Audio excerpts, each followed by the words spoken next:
Lena's hands were shaking when Rowan found her crouched in the henhouse, clutching 3 eggs like they were gold. It was the third time she'd been caught stealing from his ranch, and they both knew how this was supposed to end: sheriff, jail, or worse. Instead, Rowan did something that made no sense at all.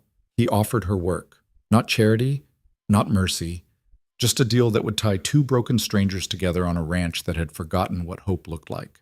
What happened next changed everything, not just for them, but for a whole town that thought it knew who deserved a second chance. If you want to see how far a story like this can travel, hit that like button and drop a comment with your city. Let's see where this reaches. The fence post snapped under Lena's weight before she even touched the ground. She landed hard in the dirt, the wind knocked clean out of her chest, and for a second she just lay there staring up at the sky, waiting for her lungs to remember how to work. The air smelled like manure and dry grass and something else. Rot, maybe, from the wood that had given way beneath her. Above her, the stars were just starting to show through the purple wash of dusk. She rolled onto her side and coughed. Her ribs ached. Her hands were scraped raw from grabbing at the fence rail on the way down. And tucked against her stomach, wrapped in the folds of her skirt, were 3 eggs. Unbroken. She sat up slowly, brushing dirt from her face. The henhouse was behind her now, a crooked shadow against the barn. She'd made it over the fence, barely, but the real problem was the man standing 20 feet away, silent as a gravestone, watching her like he'd been there the whole time. Rowan Briggs didn't move, didn't shout, didn't reach for the rifle leaning against the porch rail behind him. He just stood there in his shirt sleeves, one hand resting on the post beside him, his face half hidden in the failing light. Lena's pulse hammered in her throat. She knew this man, not personally, but the way you know a landmark. Everybody in the valley knew Rowan Briggs. He'd built this ranch with his wife 20 years back, and when she died 5 winters ago, he'd let it fall apart around him. The fields had gone to seed, the barn roof sagged, the house looked like it was holding its breath, waiting for something to give. And now here she was, caught stealing from him for the 3rd time in 2 weeks. She pushed herself to her feet, slow and careful, like she was trying not to spook a horse. The eggs stayed tucked against her. She didn't say anything. There wasn't much to say that wouldn't sound like begging or lying, and she'd done enough of both to know they didn't help. Rowan tilted his head slightly, studying her.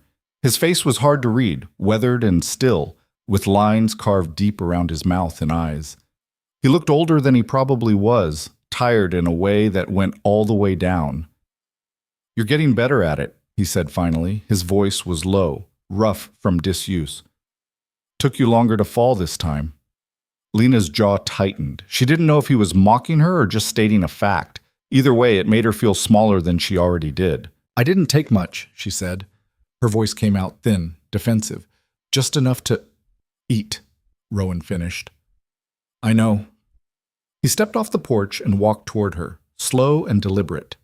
Lena fought the urge to back up. She'd learned a long time ago that running only made things worse. But every instinct in her body was screaming at her to move, to put distance between herself and whatever judgment was coming. Rowan stopped a few feet away. Up close, she could see the dirt under his nails, the frayed cuffs of his shirt, the way his shoulders slumped like he was carrying something too heavy to set down. He didn't look angry. He didn't look anything. "You planning to keep doing this?" he asked. Lena swallowed. "I don't have a choice." "There's always a choice." "Not for me." Rowan was quiet for a moment, his eyes drifting past her to the broken fence, the henhouse, the darkening horizon beyond. When he looked back at her, something in his expression had shifted, softened maybe, though it was hard to tell. "How long since you ate something that wasn't stolen?" he asked. Lena's throat went tight. She didn't answer. Rowan exhaled through his nose, a sound that might have been a sigh or just the release of something he'd been holding too long. Then he turned and started walking back toward the house. "Come on," he said over his shoulder. Lena didn't move. "What?" "You heard me." "I'm not going to jail." Rowan stopped and glanced back at her, one eyebrow raised. "Who said anything about jail?" "Then what? You want to eat or not?" Lena stared at him, trying to figure out if this was a trap. But Rowan had already turned away again, climbing the porch steps with the slow, stiff gait of someone whose knees didn't work the way they used to. He pushed open the front door and disappeared inside, leaving it cracked behind him. For a long moment, Lena stood there in the dirt, clutching her stolen eggs, trying to decide if she was about to make the biggest mistake of her life. Then her stomach growled, sharp and insistent, and the decision made itself. She followed him inside. The house smelled like dust and old coffee and something faintly sweet that might have been pipe tobacco. The front room was small and dim, lit only by the last scraps of daylight coming through the windows. There was a table in the center cluttered with papers and tools and a half-empty bottle of whiskey. A wood stove squatted in the corner, cold and lifeless. The walls were bare except for a single photograph hanging crooked above the mantel. A woman with dark hair and a serious expression, standing beside a younger, less weathered version of Rowan. Lena hovered near the door, her fingers still curled protectively around the eggs. Rowan didn't look at her. He moved through the room like she wasn't there, lighting a lamp on the table, pulling a cast-iron skillet down from a hook on the wall. He set it on the stove and struck a match, feeding kindling into the firebox until flames caught and spread. "Sit," he said, nodding toward one of the chairs at the table. Lena didn't sit. "Why are you doing this?" Rowan straightened, the match still burning between his fingers. He blew it out and tossed it into the stove. "You asking because you don't trust me or because you don't trust yourself?" "Both." He almost smiled. "Almost." "Fair enough." He crossed to the table and held out his hand. Lena looked at it, confused, until she realized he was asking for the eggs. She hesitated, then unwrapped them from her skirt and handed them over one by one. Rowan inspected each one briefly, then carried them to the stove. "You can keep stealing from me," he said as he cracked the first egg into the skillet. "Or you can work for what you take. Your choice." Lena frowned. "Work? That's what I said." "Doing what?" Rowan gestured vaguely toward the door, the ranch beyond. "Look around. There's more broken than fixed out there. Fences, barn roof, garden. Hell, the whole place is falling apart. I can't keep up with it. Haven't been able to for years." "So you want me to fix it?" "I want you to try." Lena crossed her arms, defensive. "I don't know anything about ranching." "You know how to work, don't you?" She didn't answer. Rowan flipped the eggs with a practiced flick of his wrist. "You've been climbing my fence 3 times in 2 weeks. That takes effort. Means you're not afraid of hard work. Means you're willing to take a risk for something you need." He glanced at her over his shoulder. "That's more than most people have in them." Lena's chest tightened. She wanted to argue, to tell him he didn't know anything about her, but the words wouldn't come. Because the truth was, he was right. She had been working, scraping, scheming, surviving, every single day for longer than she could remember. And she was tired. So tired. "What if I say no?" she asked quietly. Rowan slid the eggs onto a chipped plate and set it on the table in front of the empty chair. "Then you leave. I won't stop you, but I won't have you stealing from me again either. Next time, I call the sheriff." Lena stared at the plate. The eggs were cooked unevenly, one overdone, one still runny in the middle, but they looked better than anything she'd eaten in weeks. Her stomach twisted with hunger and something else she couldn't name. "How long?" she asked. "Long as it takes." "That's not an answer." Rowan leaned against the edge of the table, arms crossed. "No, it's not. But it's the only one I've got." Lena met his eyes. They were gray, she realized. Gray and tired and holding something that looked almost like hope, buried so deep she wasn't sure he even knew it was there. She sat down, picked up the fork, and ate. The first morning, Lena woke up on the floor. Rowan had offered her the spare room, small, bare, nothing in it but a bed frame and a dusty mattress. But she'd refused. She wasn't ready to sleep somewhere that felt permanent, that felt like it might trick her into thinking she could stay. So she'd curled up on the floor near the wood stove, wrapped in a blanket Rowan had handed her without comment, and slept fitfully until the sun dragged her awake. When she came into the kitchen, Rowan was already up, standing at the counter with a cup of coffee in one hand and a piece of paper in the other. He glanced at her, nodded once, and went back to whatever he was reading. Lena poured herself coffee from the pot on the stove. It was bitter and strong, the kind that made your teeth ache. She drank it anyway. "You ever mend a fence before?" Rowan asked, without looking up. "No." "You know which end of a hammer to hold?" "I'm not stupid." "Didn't say you were." He folded the paper and set it aside. "I'm asking what you can do so I know where to start." Lena wrapped her hands around the coffee cup, letting the heat seep into her palms. "I can learn." "Good. Rowan drained his cup and set it in the basin. Grab your coat. We're starting with the fence you broke. The work was harder than Lena expected. Not because it was complicated. It wasn't. Mending a fence was mostly just labor, pulling out the rotten posts, digging new holes, hammering rails into place. But her hands weren't used to it. By midday, her palms were blistered and raw, her shoulders screaming from swinging the post hole digger. Rowan worked beside her in silence, steady and methodical, his movements efficient in a way that came from decades of practice. He didn't talk much, didn't offer encouragement or criticism, just worked, pausing every so often to show her how to do something, how to brace a post, how to twist wire tight, how to test whether a rail would hold. His instructions were brief, almost gruff, but clear. And when she got something wrong, he didn't make a fuss. He just fixed it and moved on. By the time the sun started sinking toward the hills, they'd replaced 3 posts and patched 2 sections of rail. It wasn't much, but it was something. Rowan straightened, rolling his shoulders, and surveyed their work with a critical eye. "That'll hold," he said finally. Lena wiped the sweat from her forehead with the back of her hand. Her whole body ached, and she was pretty sure she'd be feeling this tomorrow in muscles she didn't even know she had. But there was something satisfying about looking at the fence and knowing she'd built part of it. "You did good," Rowan added, almost as an afterthought. Lena glanced at him, surprised. He was already turning away, gathering up the tools, but she caught the edge of something in his voice. Approval, maybe. It was small, barely there, but it landed heavier than she expected. "Thanks," she said quietly. Rowan didn't answer, just nodded and started walking back toward the barn. The days fell into a rhythm after that. Up before dawn, coffee, work until the light started to fade, supper, usually something simple, potatoes or beans or whatever Rowan had on hand, then sleep, hard and dreamless, on the floor by the stove. Lena learned quickly. She had to. Rowan didn't have the patience to explain things twice, and she didn't have the luxury of quitting. So she watched him, absorbed everything he did, and tried not to make the same mistake more than once. The fence took a week. After that, they moved to the barn roof, patching holes and replacing shingles. Then the garden, overgrown and choked with weeds, the soil hard as clay. Lena dug and turned and hauled water until her back felt like it might snap. But slowly, grudgingly, the land started to respond. Green shoots pushed up through the dirt. The barn stopped leaking. The ranch began to look like something people cared about again. Rowan noticed.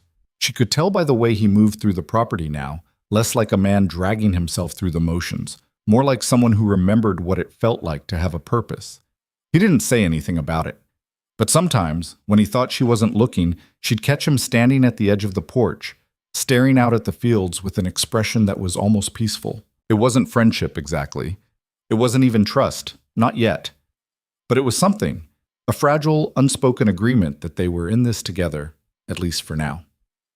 The town noticed too. Lena saw it the first time she went into the general store with Rowan to pick up supplies. The way conversations stopped when they walked in. The way eyes tracked her across the room, sharp and curious and cold. A woman near the counter whispered something to her companion, and they both looked at Lena like she was something dirty that had wandered in off the street. Rowan either didn't notice or didn't care. He moved through the store with the same quiet efficiency he brought to everything, picking out nails and flour and salt, paying without small talk, and leaving. But Lena noticed, and it made her stomach twist in a way she recognized all too well. She didn't say anything about it until they were back on the wagon, rattling down the road toward the ranch. "They think I'm your wife," she said. Rowan glanced at her, surprised. "What?" "The people in town. They think—" She stopped, unsure how to finish the sentence. "They're talking." Rowan's jaw tightened, but his voice stayed level. "People always talk. Not like this." "Like what?" "Like I'm doing something I shouldn't be." Rowan was quiet for a long moment, his eyes fixed on the road ahead. "You're not doing anything wrong," he said finally. "You're working, that's all." "That's not what they think." "I don't care what they think." "You should." Rowan pulled the wagon to a stop and turned to look at her, his expression hard. "You want to leave? You can leave. I told you that from the start. But if you're staying because you're worried about what some gossiping fools in town have to say, Then you're not staying for the right reasons. Lena met his eyes, trying to gauge whether he meant it. What are the right reasons? That's up to you to figure out. He snapped the reins and the wagon lurched forward again, leaving her question hanging unanswered in the air between them. Well, that night, Lena sat on the porch steps after supper, staring out at the darkening fields. The air was cool and smelled like rain, though the sky was still clear. Somewhere in the distance, a coyote called, sharp and lonely. Rowan came out a few minutes later, carrying 2 cups of coffee. He handed one to her without a word and sat down on the step beside her, leaving a careful foot of space between them. They sat in silence for a while, drinking their coffee, listening to the night sounds. "I had a daughter," Rowan said suddenly. Lena turned to look at him, startled. He was staring straight ahead, his face unreadable in the dim light. "She'd be about your age now," he continued, "if she'd lived." Lena didn't know what to say. She waited, letting the silence stretch. "Fever took her when she was 6, Rowan said. "My wife never really came back from it. Took her another 10 years to die, but she was already gone." He paused, his fingers tight around the cup. "I let this place fall apart because I couldn't see the point of keeping it up. What was I saving it for?" Lena's chest ached. She wanted to say something, anything, but the words felt too small, too useless. "I'm not telling you this for pity," Rowan said, glancing at her. "I'm telling you because I know what it's like to feel like you don't belong anywhere. Like the world's already decided what you're worth, and it's not much." He looked back out at the fields. "But you do belong somewhere. You just have to decide where." Lena's throat tightened. She set her coffee down on the step beside her, her hands shaking slightly. "I don't know how," she said quietly. "Then learn," Rowan said. "Same way you learned to mend that fence." He stood, picked up his cup, and went back inside, leaving her alone with the stars and the weight of something she couldn't quite name. 2 weeks later, a stranger came to the ranch. Lena was in the garden, pulling weeds, when she heard the sound of hooves on the road.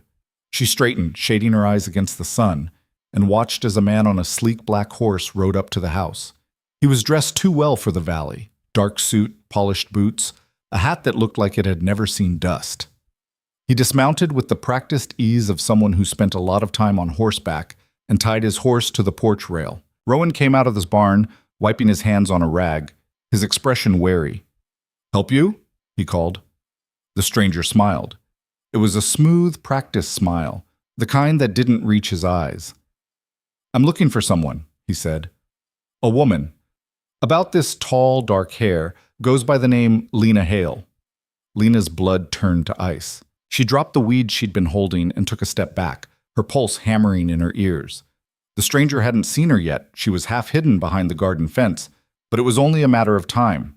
Rowan's gaze flicked toward her, just for a second, then back to the stranger. His face gave nothing away.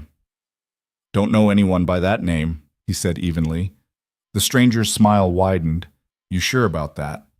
"I'm sure." The stranger studied him for a long moment, then turned his gaze toward the garden, toward Lena. Their eyes met, and Lena knew, with a sick, sinking certainty, that the past she'd been running from had finally caught up. The stranger's eyes locked onto Lena's, and for a moment the whole world seemed to stop.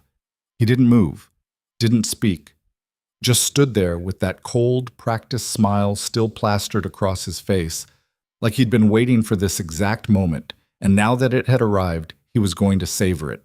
Lena's first instinct was to run.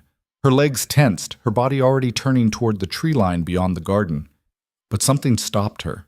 Maybe the way Rowan was still standing there between her and the stranger, solid as a wall, or maybe just the bone-deep exhaustion of running that she'd been carrying for so long. Either way, she stayed. The stranger took a step forward. "There she is," he said, his voice smooth as oil. "Miss Hale, it's been quite a while." Rowan shifted his weight, just slightly, but enough to block the stranger's path toward the garden. "I said I don't know anyone by that name." The stranger's smile didn't falter. "That's interesting, considering she's standing right there." "You calling me a liar? I'm saying your memory might need refreshing." The stranger reached into his coat and pulled out a folded piece of paper. He held it up so Rowan could see. "I have documentation here that says Miss Hale owes a substantial debt, money taken under false pretenses, theft, to be precise." Lena's stomach dropped. She knew what that paper was before he even unfolded it. She'd seen documents like it before. Official-looking, stamped, impossible to argue with. It didn't matter if they were real or not. What mattered was that they looked real, and that was usually enough. "That's a lie," she said, her voice louder than she intended. The stranger turned his attention back to her, his expression almost sympathetic. "Is it? Because I have 3 witnesses who say otherwise. Respectable businessmen who put their trust in you and were repaid with betrayal. They're lying. Perhaps, but a judge won't see it that way." He took another step forward, ignoring Rowan entirely now. "You disappeared rather suddenly, Miss Hale. Left a lot of people wondering where you'd gone, a lot of people looking for you. I didn't steal anything." "Then you won't mind coming back to clear your name." Rowan's voice cut through the conversation like a blade. "She's not going anywhere with you." The stranger turned slowly, his smile thinning. "And you are?" "Someone who doesn't take kindly to strangers making accusations on my property." "Your property?" The stranger looked around, his gaze sweeping over the patched barn, the mended fences, the garden where Lena stood frozen. "Interesting. How long has Miss Hale been staying here with you, Mr. Briggs? And that's not your business." "Oh, but it is." The stranger folded the paper and tucked it back into his coat. "You see, harboring a fugitive is a crime in itself. If you're knowingly sheltering someone wanted for theft—" "She's not wanted for anything," Rowan interrupted. "You've got a piece of paper that could say anything. Doesn't make it true. It makes it official." Official and true aren't always the same thing. The stranger's smile finally slipped, just for a second, and something colder showed through underneath. "You're making this more difficult than it needs to be, Mr. Briggs. I'm offering Miss Hale a chance to resolve this matter civilly. If she refuses, I'll have no choice but to involve the authorities." "Then involve them," Rowan said flatly. "Bring the sheriff out here. Let him see your paperwork. Let him hear her side." The stranger's jaw tightened. He hadn't expected resistance, Lena realized. He'd expected her to fold the moment he showed up, to run or beg or simply give in. And when that didn't work, he'd expected Rowan to hand her over rather than risk trouble. But Rowan wasn't budging. "You're making a mistake," the stranger said quietly. "Wouldn't be the first time." The 2 men stared at each other for a long, tense moment. Then the stranger turned back to Lena, his expression hard. "This isn't over, Miss Hale. I'll be back. And next time, I won't be asking nicely." He walked to his horse, untied the reins, and swung up into the saddle with practiced ease. He didn't look back, just turned the horse and rode off down the road, dust rising in his wake. Lena stood in the garden, her hands still shaking, watching until he disappeared over the hill. Then her legs gave out and she sank down onto the dirt, her breath coming in short, ragged gasps. Rowan crossed the yard in a few long strides and crouched beside her. "You all right?" She shook her head. "No." "Who is he?" "I don't know his name, but I know who sent him." Rowan waited, his eyes steady on hers. Lena wrapped her arms around herself, trying to stop the shaking. "There was a man back east. I thought—" She stopped, swallowed hard.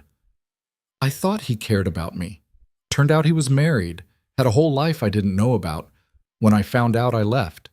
But before I did, I took some money, not much, just enough to get away." "That's what he's calling theft?" "That's what they'll call it in court, his word against mine. And he's got friends, connections, people who'll swear to whatever story he tells." Rowan's expression darkened. "So he sends someone to track you down?" "He's done it before. Every time I think I've gotten far enough, someone shows up. And every time you run." Lena looked up at him, her eyes stinging. "What else am I supposed to do?" Rowan didn't answer right away. He stood up, brushed the dust off his knees, and stared out at the road where the stranger had disappeared. When he finally spoke, his voice was quiet but firm. "This time, you stay." "Yes." That night, Lena couldn't sleep. She lay on the floor by the stove, staring at the ceiling, replaying the encounter over and over in her mind. The stranger's voice, the paper in his coat, the way Rowan had stood between them like it was the most natural thing in the world. She didn't understand it. Didn't understand why he'd defended her, why he hadn't just handed her over and saved himself the trouble. It would have been easier, safer, smarter. But Rowan didn't seem interested in easy. She heard him moving around in the next room, footsteps, the creak of a chair, the rustle of papers. He was still awake too. After a while, she gave up on sleep and got up, wrapping the blanket around her shoulders. She padded into the kitchen and found Rowan sitting at the table, a lamp burning low beside him, surrounded by scattered documents and a pencil worn down to a nub. He looked up when she came in, but didn't say anything. "What are you doing?" Lena asked. "Thinking." "About what?" "About how to prove you're not a thief." Lena's chest tightened. She pulled out the chair across from him and sat down, tucking the blanket around herself. "You can't prove something that isn't true. Not when the people saying it have more money and power than you do." "Maybe, but I can try." "Why?" Rowan set down his pencil and looked at her, really looked at her, in a way that made her feel exposed and seen all at once. "Because you didn't steal from me. You worked. You earned what you took, and if someone's going to come onto my land and call you a liar, they'd better be damn sure they're telling the truth." Lena's throat went tight. "You don't owe me anything." "No, I don't." Rowan leaned back in his chair, his arms crossed. "But you don't owe them anything either, and I'm not about to let some slick-talking stranger drag you off based on a piece of paper and a story. What if he comes back with the sheriff? Then we deal with it." "How?" Rowan picked up one of the papers on the table, a telegram form, blank and waiting. "We send word. Find out who this man really is, where he came from, who he's working for. You said the man you left, he's back east?" Lena nodded. "Pennsylvania." "You remember his name?" She hesitated. Saying it out loud felt like opening a door she'd worked hard to keep shut. But Rowan was watching her with that steady, patient expression, and she knew he wasn't going to let this go. "Daniel Ashford," she said quietly. Rowan wrote it down. "You know where he lives? What he does?" "He owns a mill, makes textiles. His family's been in the business for generations." "Rich, then?" "Very." Rowan nodded slowly, adding notes to the paper. "And this stranger who came today, you'd never seen him before?" "No, but he's not the first person Daniel sent after me. There was a woman in Ohio, a man in Kansas. They all had the same story, same documents, same threats." "And every time you ran?" "Every time I had to." Rowan set the pencil down and rubbed his eyes. He looked tired, older than he had that morning, the weight of something heavy settling across his shoulders. "Running only works until it doesn't," he said. "Eventually, you run out of places to go." "I know." "So we stop running. We figure out what he wants and how to take it away from him." Lena shook her head. "You don't understand what you're up against. Daniel Ashford isn't just rich. He's connected. He has lawyers, judges, politicians, people who owe him favors. If he wants me back, he'll find a way." "Why does he want you back?" The question caught Lena off guard. She stared at Rowan, trying to find an answer that made sense. "I don't know. Maybe because I left. Maybe because I took his money. Maybe just because he can. Or maybe because you know something he doesn't want anyone else to know." Lena frowned. "Like what?" "You tell me." She thought about it, turning over memories she'd tried hard to bury. The late-night arguments, the locked doors, the women who'd visited Daniel's house when his wife wasn't home. The ledgers she'd seen once, by accident, full of numbers that didn't add up.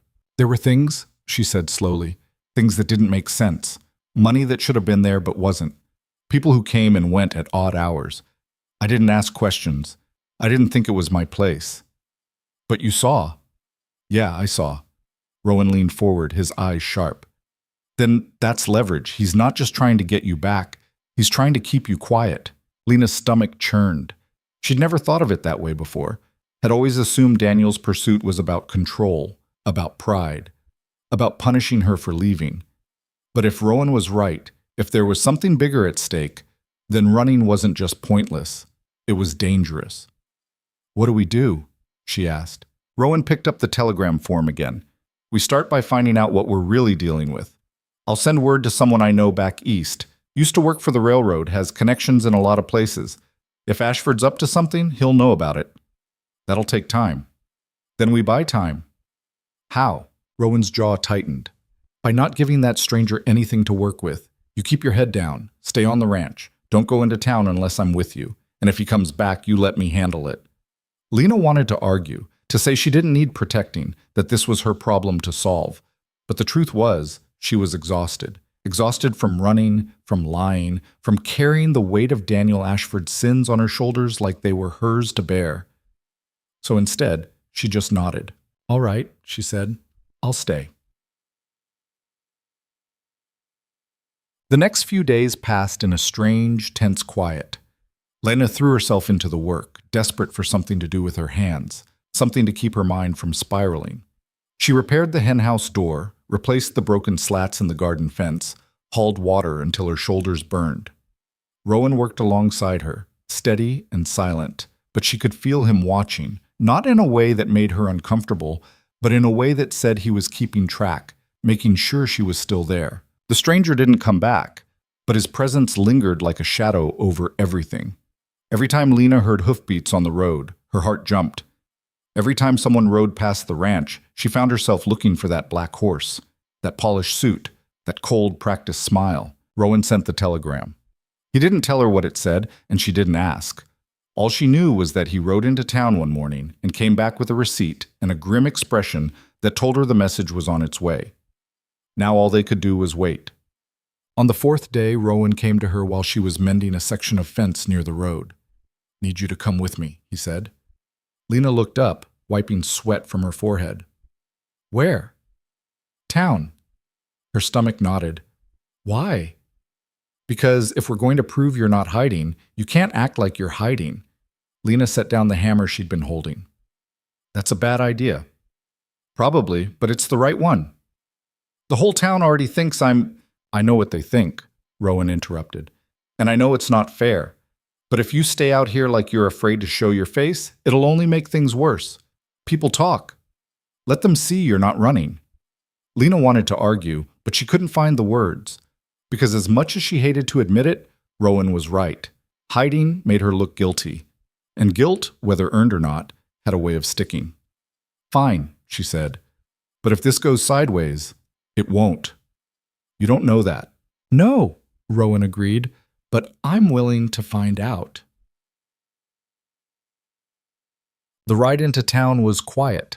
Rowan drove the wagon with the same steady focus he brought to everything, his eyes on the road, his hands loose on the reins. Lena sat beside him, her arms crossed, her jaw tight, trying to ignore the way her pulse kept jumping every time they passed someone on the road. The town hadn't changed. Same dusty streets, same weathered storefronts, same clusters of people standing on corners, talking in low voices that stopped the moment Rowan's wagon rolled past. Lena felt their eyes on her like a weight. She kept her gaze straight ahead, her chin up, refusing to give them the satisfaction of seeing her flinch. Rowan pulled the wagon to a stop in front of the general store and climbed down. He tied the horses, then turned to offer Lena a hand. She took it, stepping down onto the street, and together they walked inside. The store was busier than it had been the last time. A handful of people browsed the shelves, and the clerk behind the counter was tallying up someone's order. Conversations stuttered when Lena and Rowan entered, then resumed in hushed, pointed tones. Rowan ignored them. He moved through the aisles, picking out supplies, flour, salt, nails, and setting them on the counter. Lena stayed close, her hands shoved into her pockets, trying to make herself as small as possible. "Afternoon, Briggs," the clerk said, his voice carefully neutral. "Afternoon, Tom." The clerk's eyes flicked to Lena, then away. "Heard you had a visitor out at your place the other day." Rowan didn't miss a beat. Word travels fast. It does when strangers start asking questions. "What kind of questions?" Tom shrugged, measuring out flour into a sack. "About you. About her. About what she's doing out there." "And what'd you tell him?" "Told him I don't make a habit of gossiping about my customers." Rowan almost smiled. "Appreciate that, Tom." The clerk nodded and finished weighing the flour. He added it to the growing pile on the counter, then leaned forward slightly, lowering his voice. "For what it's worth, Briggs, I don't care what people are saying. You've been coming in here for 20 years. That counts for something." "Thanks," Rowan said quietly. Tom glanced at Lena again, and this time his expression softened just a fraction. "You staying out of trouble, miss?" Lena's throat tightened. "Trying to." "That's all any of us can do." He tallied up the order, and Rowan paid without haggling. They loaded the supplies into the wagon, and Lena was about to climb back up when a voice called out behind her. "Miss Hale." She turned, her heart sinking, and found herself face to face with a woman she didn't recognize. Middle-aged, neatly dressed, with sharp eyes and a pinched expression that said she didn't approve of much. "Yes?" Lena said warily. The woman looked her up and down, her gaze lingering on Lena's worn clothes, her calloused hands, the dirt under her nails. "I don't believe we've been introduced. I'm Mrs. Calhoun. My husband runs the bank." "All right. I heard you've been staying with Mr. Briggs." Lena's jaw tightened. "I'm working for him." "Is that what you call it?" The words landed like a slap. Lena felt her face flush, anger and shame twisting together in her chest. She opened her mouth to respond, but Rowan stepped between them before she could. "Mrs. Calhoun," he said, his voice calm but edged with steel. "Miss Hale is my employee. If you've got a problem with that, you can take it up with me." Mrs. Calhoun's expression didn't change. "I'm simply concerned for your reputation, Mr. Briggs. A man of your standing, allowing an unmarried woman to live under your roof. It doesn't look proper." "What looks proper and what is proper aren't always the same thing." "Perhaps, but appearances matter, especially in a town like this." "Then maybe the town should worry less about appearances and more about minding its own business." Mrs. Calhoun's mouth thinned into a hard line. "I see. Well, I've said my piece." She glanced at Lena one more time, her gaze cold and dismissive, then turned and walked away. Lena stood there, her hands clenched into fists, her whole body trembling with a mix of fury and humiliation. She wanted to scream, to throw something, to tell the whole damn town exactly what they could do with their opinions. But Rowan's hand on her shoulder stopped her. "Don't," he said quietly. "It's not worth it. She called me a—" "I know what she called you, and she's wrong." He met her eyes, his expression steady. "Let her think what she wants. It doesn't change the truth." Lena took a shaky breath, trying to wrestle her emotions back under control. "This is exactly what I was afraid of. I know. It's only going to get worse. Maybe. But we're not running." Rowan climbed up onto the wagon and offered her his hand again. "Come on, let's go home." Lena took his hand and let him pull her up onto the seat. As they drove out of town, she didn't look back, but she could feel the weight of those stares, those whispers, following her all the way down the road. The telegram came 3 days later. Rowan brought it back from town wrapped in his coat pocket, and Lena knew the moment she saw his face that it was bad news. He didn't say anything, just handed her the slip of paper and let her read it herself. The message was short, blunt, and it confirmed everything she'd been afraid of. Ashford Daniel. Stop, textile mill owner. Stop. Married 20 years, stop. No record of theft charges filed. Stop, inquiries suggest private matter. Stop. Advise caution. Stop. Lena's hands shook as she lowered the telegram. No charges. He never filed anything official. "Which means the documents that stranger showed us are fake," Rowan said. "So what does he want? You, quiet, gone, or all three?" Lena sank down onto the porch step, her legs suddenly too weak to hold her. "If there are no real charges, then he can't have me arrested. Not legally, but that doesn't mean he won't try." Rowan sat down beside her, his elbows resting on his knees. "Men like Ashford don't play by the rules. They make their own. And if he's got money and connections, he can make your life hell without ever stepping foot in a courtroom." "So what do I do?" Rowan was quiet for a long moment. Then he said, "You fight back." "How?" "By making it harder for him to come after you, by staying visible, by not giving him the satisfaction of running." He turned to look at her. "And by finding out what he's really hiding." Lena's stomach twisted. "You think there's more?" "I think men don't chase women halfway across the country over hurt pride. There's something else. Something he's afraid you'll say or do or tell someone."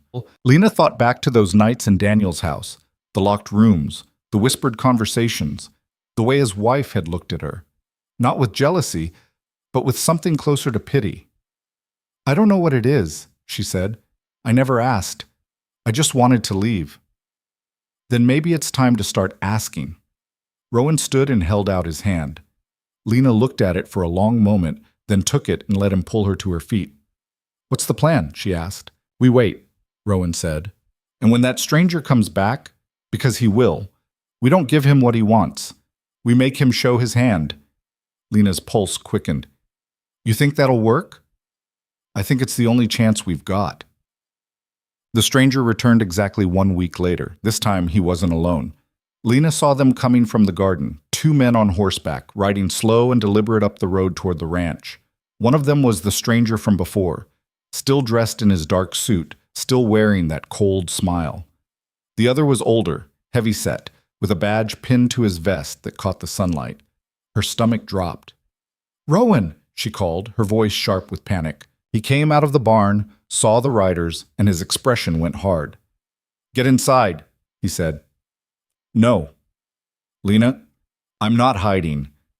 Rowan looked like he wanted to argue, but there wasn't time. The riders were already pulling up to the house, the horses snorting and stamping in the dust. The stranger dismounted first, his movement smooth and unhurried. The man with the badge followed, slower, his eyes sweeping over the ranch with a practiced, assessing gaze. "Mr. Briggs," the stranger said, tipping his hat. "Good to see you again. This is Deputy Marshal Hayes. He's here to help resolve our little misunderstanding." Rowan didn't move. "There's no misunderstanding. I already told you, she's not going anywhere." The deputy stepped forward, his hand resting casually on the gun at his hip. "That's not your decision to make, Mr. Briggs. If Miss Hale is wanted for a crime—" "She's not," Rowan interrupted. "There are no charges, no arrest warrant, nothing official." The stranger's smile thinned. "I have documentation." "You have papers you paid someone to forge," Rowan said flatly. "That's not the same thing." The deputy's eyes narrowed. "That's a serious accusation." "It's the truth." The stranger pulled out the same folded document from before and handed it to the deputy. "See for yourself, Marshal. Everything is in order." The deputy unfolded the paper and scanned it, his expression unreadable. Lena's heart hammered in her chest. She wanted to say something, to defend herself, but the words stuck in her throat. After what felt like an eternity, the deputy folded the paper and handed it back to the stranger. "This isn't a warrant," he said. "It's a civil claim." The stranger's smile faltered. "Yes, but—" "Which means it's not my jurisdiction. If Mr. Ashford wants restitution, he'll need to file a proper suit in court." "He will," the stranger said quickly. "But in the meantime, Miss Hale's presence here is legal," the deputy finished. "As far as I can tell, she's not breaking any laws. And unless Mr. Briggs here wants to press charges for trespassing, there's nothing for me to do." The stranger's face darkened. "She's a fugitive. From what? A civil dispute?" The deputy shook his head. "I don't have time for this. If Ashford wants to pursue this, tell him to get a lawyer." He turned to Rowan and touched the brim of his hat. "Sorry for the trouble, Mr. Briggs." Then he mounted his horse and rode off, leaving the stranger standing alone in the yard, his polished veneer finally cracking. For a moment, no one spoke. No one. Then the stranger turned to Lena, his eyes cold and hard. "This isn't over," he said quietly. "Ashford doesn't give up, and neither do I." "Then you're both wasting your time," Rowan said. The stranger's jaw tightened. He climbed back onto his horse, jerked the reins, and rode off without another word. Lena watched him go, her whole body shaking with adrenaline and relief and something else she couldn't name. Rowan stood beside her, solid and steady, his eyes on the horizon. "You all right?" he asked. Lena nodded, though she wasn't sure it was true. "Yeah, I think so." "Good." Rowan turned and started walking back toward the barn. "Because this is just the beginning." Lena didn't sleep that night. She lay on the floor by the stove, staring at the ceiling beams, replaying the deputy's words over and over. Civil claim. Not my jurisdiction. Legal. The stranger's face when he realized his bluff had been called, the way Rowan had stood there, immovable, like he'd been carved from the same stone as the mountains. But Rowan's final words were what kept circling back, sharp and unavoidable. "This is just the beginning." She knew he was right. Men like Daniel Ashford didn't stop because a deputy marshal told them no. They found other ways, other angles, other people to pressure until they got what they wanted. Around 3 a.m, she gave up on sleep entirely and went outside. The night air was cool and smelled like sage and dirt. The stars were out in full force, scattered across the sky like someone had spilled salt. She sat on the porch steps and pulled her knees up to her chest, trying to think through what came next. The door creaked open behind her. Rowan stepped out, a blanket draped over one arm, and sat down beside her without asking. He handed her the blanket. Couldn't sleep either? She asked. Not much point in trying. They sat in silence for a while, listening to the night sounds, crickets, the distant yip of a coyote, the wind moving through the trees. Thank you, Lena said finally, for what you did today, for standing up to them. Rowan shrugged. Didn't do it for thanks. I know, but I'm giving it anyway. He glanced at her, his expression hard to read in the darkness. You really don't know what Ashford's hiding. I told you. I saw things, heard things, but I never put the pieces together. I was too busy trying to survive. Then we need to figure it out, because if we don't, he's going to keep coming, and eventually he's going to find a way to take you. Lena pulled the blanket tighter around her shoulders. How do we figure out something I don't even know? We ask the right questions. Start from the beginning. Rowan shifted on the step, turning to face her more directly. When you were with him, what did you do? How did you meet? Lena didn't want to talk about it, didn't want to dig up memories she'd worked hard to bury. But Rowan was waiting, patient and steady, and she knew he wasn't going to let this go. I worked in his house, she said quietly, as a maid. He hired me through an agency. I needed the job, needed the money. He seemed decent at first, polite, respectful. And then? And then he started paying attention, asking me questions, bringing me things, books, little gifts, nothing expensive, just thoughtful. I thought he was being kind. But he wasn't. No. Lena's throat tightened. He told me his marriage was over, that his wife didn't understand him, that he'd been unhappy for years. I believed him. Or maybe I just wanted to. And his wife? She knew? She knew something. I'd see her watching me sometimes. Not angry, just sad. Like she'd been through this before and knew how it would end. Rowan frowned. Before? Lena paused, the word catching her off guard. Yeah, I think there were other women. I found letters once tucked in a drawer I was supposed to clean. They were old, addressed to someone named Margaret. Love letters. But his wife's name was Catherine. You keep them? No, I put them back. It wasn't my business. Maybe it should have been. Lena bristled. Easy for you to say now. I was trying to keep my head down, trying not to get thrown out onto the street. Rowan held up a hand. I'm not blaming you. I'm saying there might be more women like you, more people he lied to. And if we can find them, we can prove a pattern. That won't stop him. No, but it'll give us leverage. Make it harder for him to paint you as the villain. Lena shook her head. You're assuming anyone would care. Rich men get away with this kind of thing all the time. No one's going to take my word over his. Then we don't rely on words. We find proof. Of what? That he's a liar? That he cheats on his wife? None of that's illegal. No, but fraud is. And if he's using forged documents to chase you down, that's a crime we can prove. Lena turned that over in her mind. It made sense in a cold, practical way, but it also felt impossible. How do we prove the documents are fake? We find out who made them, who he paid, who he's working with. Rowan stood and leaned against the porch rail, his gaze fixed on the dark horizon. That stranger, he's not working for free. Someone's paying him. And if we can trace the money, we can trace the lie. That'll take time, resources, more than we have. Then we get creative. Lena looked up at him, searching his face for any sign of doubt. But all she saw was determination, hard and unyielding. You really think we can win this? She asked. Rowan didn't answer right away. When he did, his voice was quiet but firm. I think if we don't try, we've already lost. The next morning, Rowan rode into town alone. He told Lena to stay at the ranch, to keep working, to act like nothing had changed. She didn't argue. The encounter with the deputy had shaken her more than she wanted to admit, and the idea of facing the town again made her stomach turn. So she worked. Hauled water, repaired the garden fence, mucked out the barn, threw herself into the physical labor until her muscles burned and her mind went quiet. But the quiet didn't last. Around midday, she heard hoofbeats on the road. Her heart jumped, and she grabbed the pitchfork she'd been using, gripping it tight as she moved toward the front of the property. It wasn't the stranger. It was a woman. She rode a gray mare, sitting tall in the saddle, her posture rigid and formal. She was older than Lena, maybe in her 40s, with graying hair pinned back under a plain hat and a dress that was well made but not flashy. When she saw Lena, she reined in the horse and dismounted with practiced ease. "Miss Hale?" she asked. Lena's grip on the pitchfork tightened. "Who's asking?"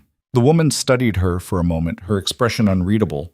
Then she said, "My name is Margaret Collier. I believe you found some of my letters." Lena's stomach dropped. "I don't know what you're talking about." "Yes, you do." Margaret's voice was calm, matter-of-fact. "Letters in a drawer addressed to me, from Daniel Ashford." Lena's pulse hammered in her ears. She wanted to deny it, to tell this woman to leave, to protect herself from whatever this was. But something in Margaret's eyes stopped her, a weariness, a knowing that felt too familiar. "How did you find me?" Lena asked. "I've been following the same trail you have, watching who Daniel sends after the women he can't control." Margaret glanced around the ranch, taking in the mended fences, the tidy garden, the signs of recent work. "You've done well for yourself here." "I'm just surviving." "That's more than most of us manage." Lena lowered the pitchfork slightly, though she didn't set it down. "Why are you here?" "Because I know what he did to you, and I know he won't stop." Margaret stepped closer, her voice dropping. "I was you 10 years ago. He told me the same lies, made the same promises. And when I finally left, he spent 2 years trying to destroy me." "Did he succeed?" "Almost." Margaret's jaw tightened. "He spread rumors, ruined my reputation, got me fired from every job I tried to take. I had to leave the state just to get away from it." "Then why come back?" "Because I'm tired of running, and because I heard there's someone else fighting him now." Margaret met Lena's eyes. "You and the man who owns this ranch, Rowan Briggs." Lena frowned. "How do you know about Rowan?" "I have friends, people who keep track of Daniel's movements. When I heard he'd sent someone after a woman in this valley, I started asking questions." Margaret paused. "Rowan's making waves, sending telegrams, asking about Daniel's business dealings. That kind of attention makes Daniel nervous." "Good. Maybe, but it also makes him dangerous." Margaret glanced toward the road, then back at Lena. "He's not going to stop with legal threats. If he feels cornered, he'll escalate, and people will get hurt." Lena's chest tightened. "What do you want me to do?" "I want you to let me help. I have information, names, dates, records, things I've been collecting for years, waiting for the right moment to use them." Margaret reached into her saddlebag and pulled out a leather-bound journal. "Daniel Ashford isn't just a textile mill owner. He's been laundering money through his business for years, taking payments from people who don't want their transactions traced. I couldn't prove it alone, but if we work together, we could take him down," Lena finished, "or at least make it too costly for him to keep chasing you." Lena stared at the journal, her mind racing.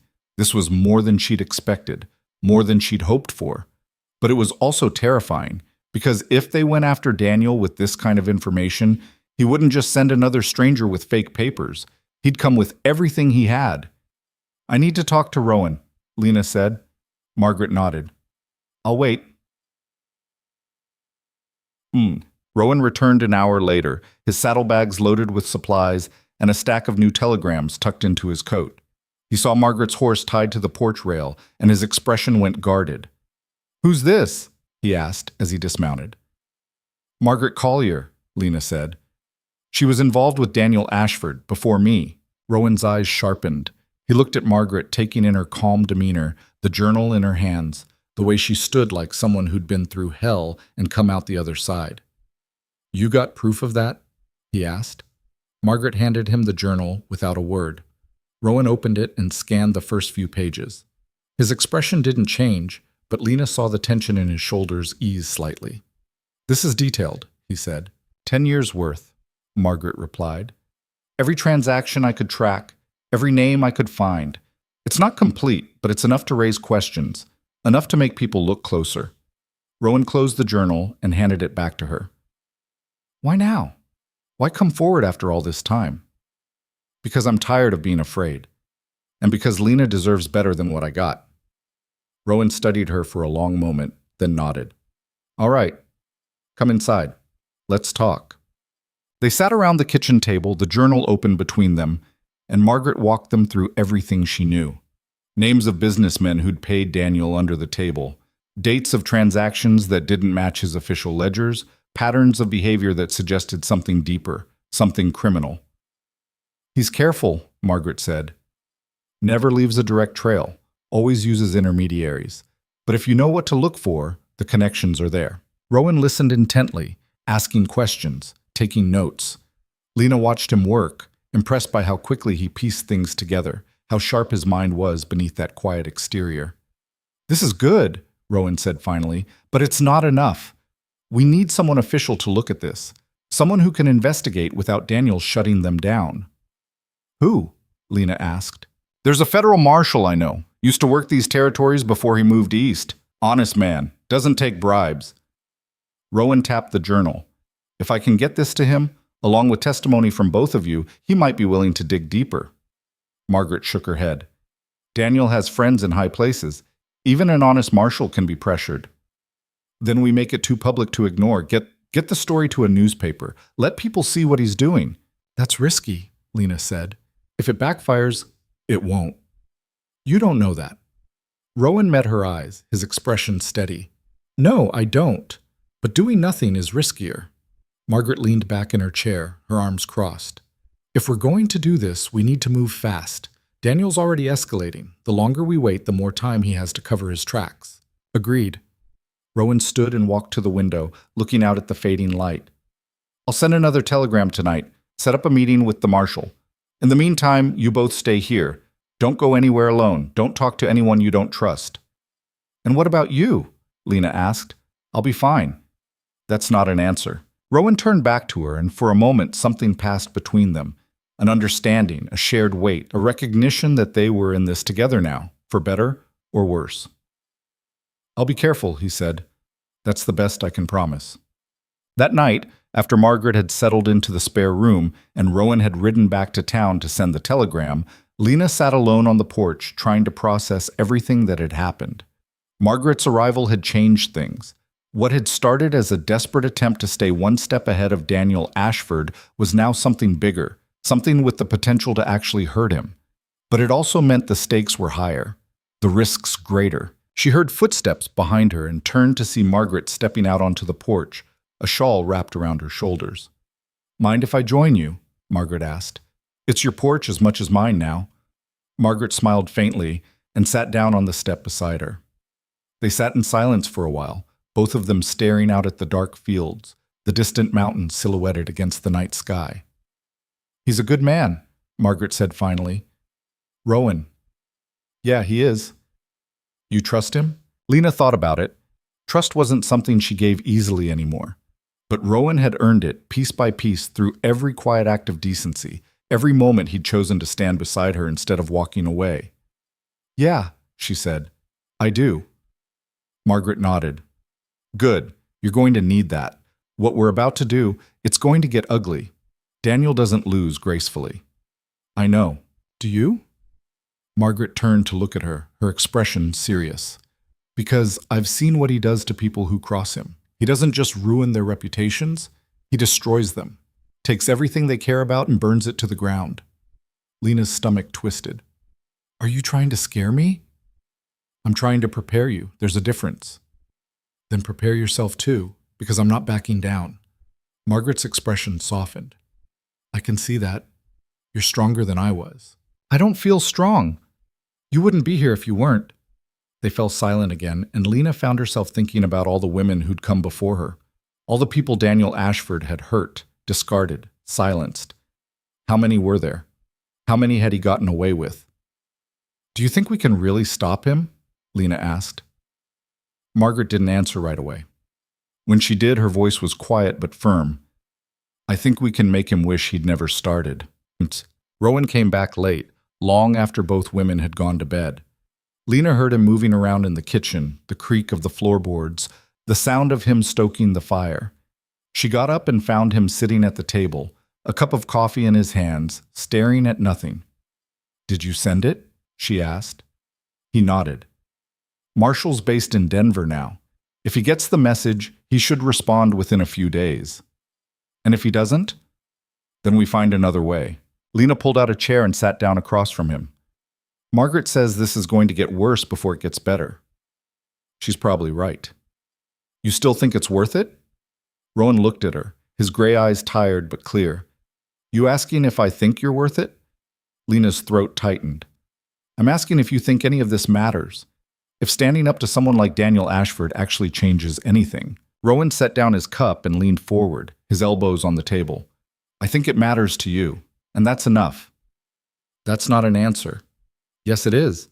He held her gaze. You matter, Lena. What happened to you matters, and if I can do something about it, even something small, then yeah, it's worth it. Lena felt tears prick at the corners of her eyes. She blinked them back, refusing to let them fall. I don't know how to repay you for this. Don't want you to. Rowan, I mean it.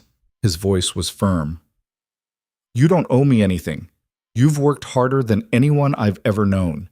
You've earned your place here. The rest, this fight, this mess, we're in it together. That's what people do when they give a damn about each other. Lena stared at him, her chest tight with something she couldn't name. Gratitude, maybe. Or something deeper, something that scared her almost as much as Daniel Ashford did. Thank you, she said quietly. Rowan nodded and stood, picking up his cup. Get some sleep. Tomorrow's going to be a long day. The stranger came back 2 days later, and this time he wasn't alone. Lena was in the barn when she heard the horses, 3 of them, moving fast up the road. She dropped the bucket she'd been carrying and ran to the door, her heart pounding. Rowan was already outside, standing in the yard with his rifle in his hands. Margaret stood on the porch, her expression tense. The riders pulled up in a cloud of dust. The stranger was in front, flanked by 2 rough-looking men Lena didn't recognize. They weren't law. They weren't official. They were hired muscle, plain and simple. Mr. Briggs, the stranger said, his voice cold, I believe we need to have another conversation. Already told you everything I'm going to say, Rowan replied. His grip on the rifle was loose, but his stance was ready. Then perhaps you'll listen instead. The stranger dismounted, his movements slow and deliberate. Mr. Ashford is prepared to make a very generous offer. He's willing to compensate Miss Hale for any inconvenience she may have experienced. In exchange, she returns with me, quietly, no fuss, no legal complications. Not interested, Lena said, stepping out of the barn. The stranger's eyes flicked to her, then back to Rowan. I wasn't speaking to you, Miss Hale. This is a business matter between men. She's standing right there, Rowan said. If you've got something to say it to her. The stranger's jaw tightened. Very well. Miss Hale, Mr. Ashford is offering you $10,000, cash, in exchange for your silence and your cooperation. Lena's breath caught. $10,000. It was more money than she'd ever seen in her life. Enough to start over, enough to disappear so far that Daniel could never find her again. But it was also blood money, a bribe to make her complicit in her own erasure. No, she said. The stranger blinked. I'm sorry? I said no. Perhaps you didn't hear the amount. I heard you, and the answer's still no. And the stranger's expression darkened. He glanced at the 2 men flanking him, and something unspoken passed between them. That's unfortunate, the stranger said quietly, because Mr. Ashford gave me very specific instructions about what to do if you refused. Rowan raised the rifle, pointing it directly at the stranger's chest. Then I suggest you ignore those instructions. The stranger smiled, but it didn't reach his eyes. You're outnumbered, Mr. Briggs, and that rifle only holds so many shots. One's all I need. The tension in the yard stretched tight as a wire. Lena's pulse hammered in her ears. Margaret had moved to the edge of the porch, her hand resting on something hidden in the folds of her skirt. A gun, Lena realized. For a long, breathless moment, no one moved. Then, from the road behind them, a voice called out, That's far enough. Everyone turned. A man on horseback was riding toward them, older, gray-haired, with a marshal's badge pinned to his chest and a rifle resting across his saddle. The stranger's face went pale. The marshal reined in his horse and surveyed the scene, his expression hard. Somebody want to tell me what's going on here? Rowan didn't lower his rifle. These men are trespassing, making threats. That true? The marshal asked, looking at the stranger. The stranger straightened, trying to recover his composure. This is a private matter, Marshal, a civil dispute. Doesn't look civil to me. The marshal dismounted and walked forward, his hand resting on his sidearm. Looks like 3 armed men trying to intimidate a woman. That's a crime in my jurisdiction. We were just leaving, the stranger said quickly. Good idea. The marshal's eyes were cold. And if I see you back here again, I'll arrest you for harassment. Clear? The stranger didn't answer. He just turned, climbed back onto his horse, and rode off, his hired men following close behind. The marshal watched them go, then turned to Rowan. You Briggs? I am. Got your telegram. The marshal's gaze shifted to Lena, then to Margaret. I'm Marshal John Garrett, and I think the three of you better tell me everything. They sat around the kitchen table for 3 hours while Marshal Garrett listened. He didn't interrupt much, just let them talk, taking notes in a small leather-bound notebook, his face giving nothing away. Every so often he'd ask a question, sharp, specific, the kind that told Lena he'd been doing this work long enough to know when someone was lying. Margaret went first, laying out her history with Daniel Ashford in clinical detail. The promises he'd made, the lies he'd told, the way he'd systematically destroyed her life when she tried to leave. She showed Garrett the journal, walking him through each entry, each name, each transaction that didn't add up. Then Lena told her story. It was harder than she expected. Saying it all out loud in front of Rowan and Margaret and this stranger with a badge made it feel more real somehow, more shameful. But Garrett's expression never changed. He just listened, nodded, and wrote. When she was done, Rowan spoke. He told Garrett about the stranger's visits, the forged documents, the threats. He handed over the telegrams he'd received, the receipts, everything he'd been collecting as evidence. Garrett reviewed it all methodically, flipping through pages, cross-referencing dates. Finally, he set down his pencil and leaned back in his chair. This is good work, he said, looking at Rowan. Better than what most lawyers would put together. So you believe us? Lena asked. I believe you've got a pattern here. Multiple women, multiple incidents, documents that don't hold up under scrutiny. Garrett tapped the journal. And this is the kind of thing that gets federal attention. Money laundering, fraud, potentially racketeering.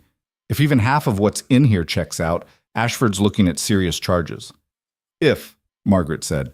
That's a big word. It is. Because right now this is all circumstantial. Good circumstantial evidence, but still not enough to bring charges. Garrett looked between the three of them. I need more. I need witnesses willing to testify. I need documentation from Ashford's business that proves the transactions in this journal actually happened, and I need to know who else is involved. That stranger, Lena said. The one you just ran off. He's working for Daniel. If you can find out who he is, already on it, got a description. I'll send word to the marshals in Pennsylvania, see if anyone recognizes him. Garrett closed his notebook. But that's going to take time, and in the meantime, Ashford knows you're making noise, which means he's going to get more aggressive. He already offered me $10,000 to disappear, Lena said. Garrett's eyebrows went up. That's a lot of money to keep someone quiet. That's what I thought, which means he's scared. Garrett stood and walked to the window, looking out at the ranch. Men like Ashford don't scare easy. Whatever he's hiding, it's big enough that he's willing to throw serious cash at the problem. That works in our favor. How? Rowan asked. Because scared men make mistakes. They overreach. They trust the wrong people. They leave trails they wouldn't normally leave. Garrett turned back to them. I'm going to dig into Ashford's business. Talk to people who've worked for him. Find out if there are other women, other victims. But I need you three to stay put and stay visible. Don't give him any reason to think you're running. And if he sends more men, Margaret asked, you defend yourselves. You've got every right to protect your property. Garrett glanced at Rowan's rifle, still leaning against the wall near the door. But you call me first. Don't do anything that'll give Ashford ammunition to use against you. Rowan nodded. Understood. Garrett pulled a card from his pocket and handed it to Lena. Telegraph office in town knows how to reach me. Anything happens. Anything. You send word immediately. I'll be back through here in 2 weeks to check on you. Before then, if I find something worth sharing. Thank you, Lena said quietly. Garrett studied her for a moment, his expression softening just slightly. You did the right thing, Miss Hale. Standing your ground. A lot of people wouldn't have. I didn't have a choice. Everyone's got a choice. You made the hard one. He picked up his hat from the table and settled it on his head. That takes courage. Don't forget that. After Garrett left, the house fell into a strange, heavy silence. Margaret retreated to the spare room, saying she needed to rest. Rowan went outside to tend to the horses. Lena stayed in the kitchen, staring at the card Garrett had given her, turning it over and over in her hands. She should have felt relieved. A federal marshal was involved now, someone official, someone with authority who believed them and was willing to investigate. But all she felt was exhausted, wrung out, like she'd been holding herself together through sheer force of will, and now that the immediate danger had passed, everything was starting to crack. Rowan came back in a while later and found her still sitting there, the card clutched in her fingers. "You all right?" he asked. Lena shook her head. "No." "What do you need?" "I don't know." She set the card down and rubbed her face. "I thought once someone official got involved, it would feel different, like we were finally making progress. But it just feels like more waiting, more uncertainty." Rowan pulled out a chair and sat down across from her. "Garrett's good at his job. If there's something to find, he'll find it. And if there isn't, then we deal with that when it happens." Lena looked at him, at the calm certainty in his face, and felt something break loose in her chest. "Why are you doing this?" she asked. "Really? Don't give me some line about what's right or what people owe each other. Tell me the truth." Rowan was quiet for a long moment. Then he said, "Because I know what it's like to feel like you don't matter, like the world's already decided your story and there's nothing you can do to change it." He paused. "When my wife died, when my daughter died, I felt like I died with them. I went through the motions, kept the ranch running, but I wasn't really here. I was just existing. And then I showed up and stole your eggs," Lena said. A faint smile crossed Rowan's face. "Yeah, you did. And for the first time in years, I had to make a decision that wasn't just about surviving another day. I had to decide what kind of man I wanted to be." He met her eyes. "Turns out, I wanted to be the kind who gives a damn." Lena's throat tightened. "I don't know if I'm worth all this trouble." "That's not your call to make. It's mine. And I've already made it." She wanted to argue, to tell him he was wrong, that she was just a broken woman with a past she couldn't escape, and a future that looked bleaker every day. But the words wouldn't come. Because somewhere along the way, in between mending fences and hauling water and sitting on the porch in the quiet evenings, she'd started to believe just a little that maybe she was worth something after all. "Thank you," she said finally. Rowan nodded and stood. "Get some rest. We've got work to do tomorrow." The next 2 weeks passed in a blur of routine and tension. Lena and Margaret worked alongside Rowan, repairing what was left to repair, tending the garden, keeping the ranch running. On the surface, everything looked normal. But underneath, they were all waiting, watching the road, listening for hoofbeats that didn't come. The town noticed the changes. Lena saw it when she went in with Rowan to pick up supplies. The way people's eyes lingered on her now, not with suspicion or judgment, but with something closer to curiosity. Word had gotten out that a federal marshal had visited the Briggs Ranch, that he'd run off 3 armed men, that there was more to Lena Hale's story than the gossip suggested. Mrs. Calhoun still crossed the street to avoid her, but Tom at the general store started asking how the ranch was coming along and whether they needed anything special ordered in. A woman Lena didn't know nodded to her on the sidewalk, small gestures, but they mattered. Margaret noticed too. "They're starting to see you differently," she said one evening as they sat on the porch. "Because of Garrett? Because you're still here. Because you didn't run." Margaret looked out at the fields, her expression distant. "People respect that, even if they don't say it. I don't need their respect." "Maybe not, but it helps." Lena wasn't sure about that. Respect was fragile. It could turn just as easily as it could build. But she didn't argue. Margaret knew more about this than she did, about what it took to rebuild a life after someone like Daniel Ashford tried to tear it down. "Do you think Garrett will find anything?" Lena asked. "I think he'll try. Whether he finds enough to make a case, that's harder to say. And if he doesn't?" Margaret was quiet for a moment. "Then we keep fighting. We find another way. There might not be another way. There's always another way.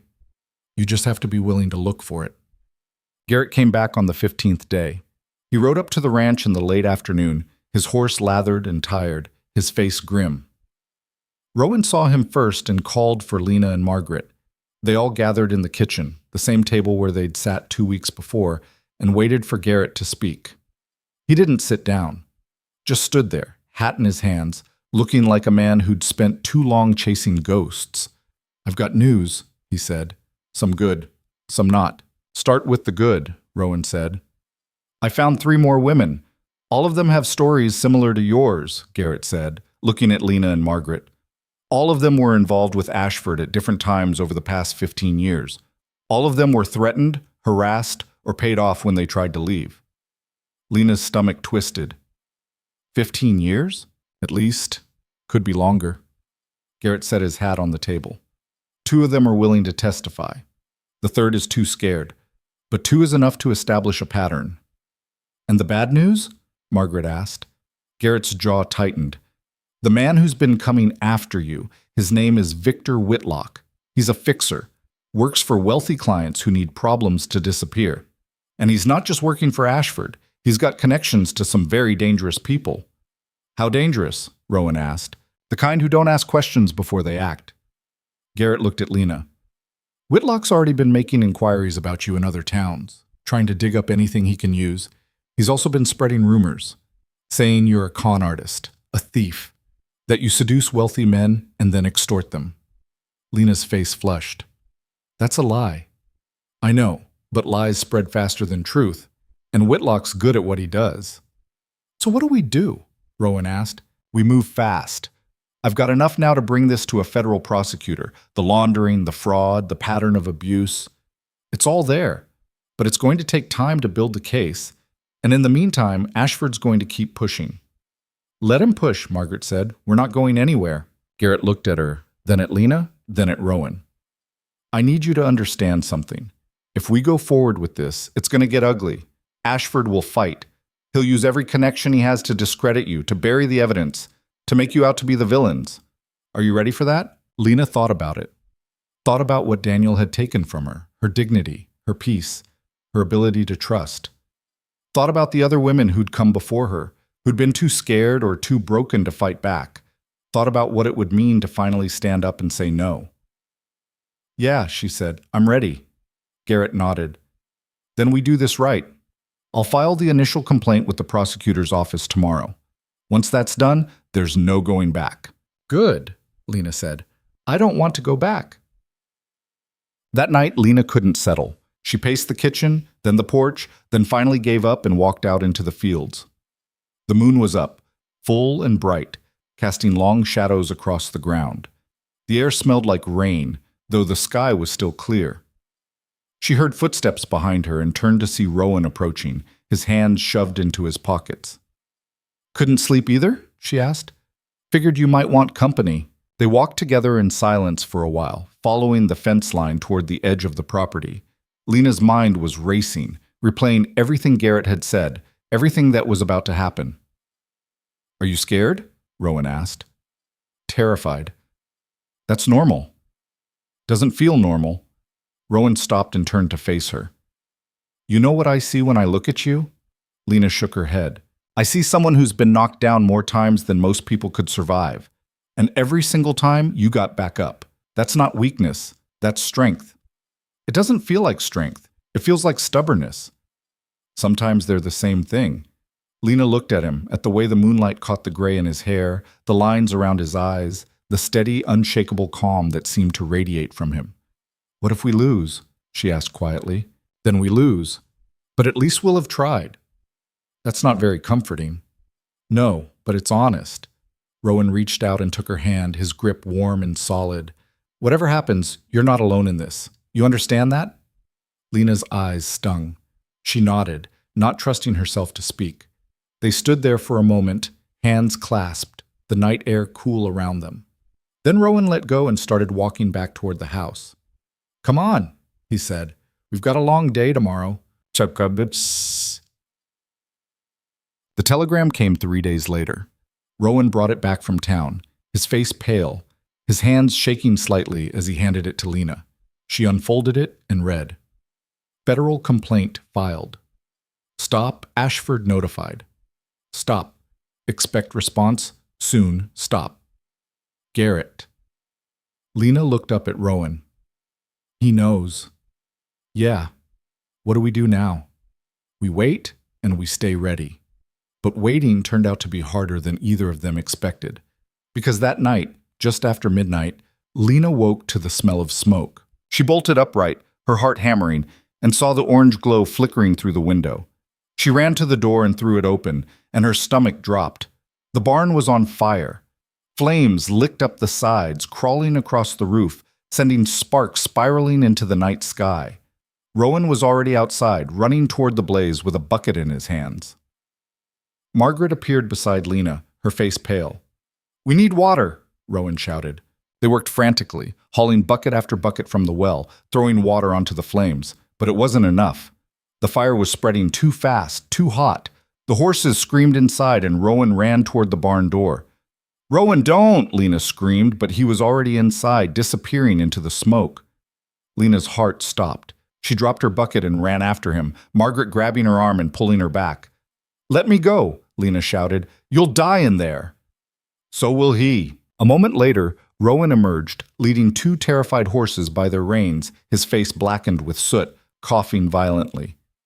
He handed the reins to Margaret and went back in. "Rowan, no!" Lena yelled. But he didn't listen. He disappeared into the flames again, and Lena felt her chest constrict with fear so sharp it was like a knife. She couldn't breathe, couldn't think. All she could see was the fire, the smoke, the barn collapsing in on itself. And then Rowan was there again, dragging the last horse out, his shirt singed, his hands burned. He stumbled and fell to his knees, gasping for air. Lena ran to him, dropping beside him, her hands on his face. "Are you insane?" "Couldn't let them burn," he rasped. "You could have died." "But I didn't." The barn groaned behind them, and a section of the roof collapsed inward, sending up a shower of sparks. They scrambled back, watching helplessly as the structure burned, everything inside it lost. When the flames finally died down to smoldering embers, Lena stood in the yard, staring at the wreckage. The barn was gone, completely destroyed, and she knew, with cold certainty, that this wasn't an accident. Rowan stood beside her, his hands wrapped in cloth where Margaret had bandaged the burns. His face was hard, his jaw tight. "This was Whitlock," he said. "You don't know that." "I know, and so do you." Lena's hands clenched into fists. "What do we do?" "We prove it, and then we make sure he pays for it." Garrett arrived the next morning, riding hard, his face grim when he saw the burned-out shell of the barn. "Anyone hurt?" he asked. "Just some burns," Rowan said. "Could have been worse." Garrett dismounted and walked around the wreckage, examining the ground, the debris, the pattern of the fire. After a few minutes, he crouched down and picked up something small and metallic. "What is it?" Lena asked. Garrett held it up. It was a glass bottle partially melted with traces of liquid still inside. "Accelerant," he said. "This wasn't an accident. Someone set this fire deliberately." "Whitlock," Rowan said. "Probably, but proving it's another matter." Garrett stood and brushed the ash from his hands. "Did anyone see anything? Hear anything?" "No," Margaret said. "We were all asleep." "Then we've got a problem. Without a witness, it's just arson. We can't tie it directly to Ashford or Whitlock." "So they get away with it," Lena said, her voice bitter. "Not necessarily." Garrett tucked the bottle into his saddlebag. "I'll send this to a lab, see if we can trace where the accelerant came from. And I'll talk to people in town, see if anyone saw riders heading this way last night. Sometimes people notice things they don't think are important." "And in the meantime," Rowan asked, "in the meantime you rebuild, and you don't give Ashford the satisfaction of thinking he's won." They started rebuilding the next day. It was slow, back-breaking work. The barn had been the heart of the ranch, and losing it felt like losing a limb. But Rowan attacked the project with grim determination, and Lena and Margaret followed his lead. Word spread through the valley, and to Lena's surprise, people started showing up to help. Tom from the general store arrived with a wagon full of lumber, saying he'd put it on Rowan's account. A rancher from 2 valleys over rode in with his sons and spent 3 days helping to clear the debris and lay the new foundation.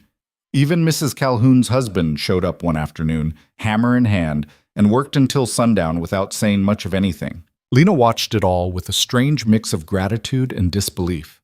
These were the same people who'd whispered about her, who'd judged her, who'd made her feel like an outsider. But now they were here, helping, because burning down someone's barn crossed a line that even the most judgmental among them couldn't ignore. "People surprise you sometimes," Margaret said, handing Lena a nail. "Yeah," Lena said, "they do." By the end of the second week, the frame of the new barn was up. It wasn't finished, wouldn't be for a while, but it was there. Solid. Real. A testament to the fact that they hadn't broken. And then, on the morning of the 16th day, Garrett came back. He rode up to the ranch with a telegram in his hand and an expression that Lena couldn't quite read. "What is it?" Rowan asked. Garrett handed him the telegram. "Read it." Rowan unfolded the paper and scanned it, his eyes widening. Then he looked up at Lena, and something in his face made her pulse quicken. "What?" she asked. "Daniel Ashford's been arrested," Rowan said. Lena's breath caught. "What?" They found records, bank statements showing the laundering Margaret documented, testimonies from the other women, and evidence linking Whitlock to the arson. Garrett's voice was calm but firm. "The prosecutor moved fast, filed charges yesterday. Federal agents picked him up this morning." Lena sank down onto the porch step, her legs suddenly too weak to hold her. "He's really arrested?" "He is, and Whitlock too. They're both facing multiple felony charges." Margaret's hand flew to her mouth. "After all this time." "It's not over yet," Garrett warned. "They'll fight. They'll hire the best lawyers money can buy. But the case is strong, and with all of you willing to testify, we've got a real shot at conviction." Lena looked up at Rowan, at Margaret, at Garrett. For the first time in years, she felt something she'd almost forgotten. Hope. "What happens now?" she asked. "Now?" Garrett smiled faintly. "Now you live your life. You let the law do its job, and you stop running." Lena nodded, tears streaming down her face, and for the first time since Daniel Ashford had entered her life, she believed that maybe, just maybe, she could. The trial took 8 months to reach a courtroom. 8 months of depositions and lawyers and postponements. 8 months of waiting while Lena's testimony was picked apart by defense attorneys who treated her like she was the criminal. 8 months of watching Daniel Ashford's smug face in newspaper photographs, flanked by expensive suits who promised he'd walk away clean. But those 8 months were also something else. They were the first 8 months in years that Lena spent in one place by choice rather than necessity. The first 8 months she woke up knowing exactly where she was and who she was with. The first 8 months she started to believe that maybe the world wasn't just something that happened to her, that she could shape it, build it, make it into something worth staying for. The barn was finished by October, just before the first snow. It wasn't as big as the old one, but it was solid, well built, with a new roof that didn't leak and stalls that didn't sag.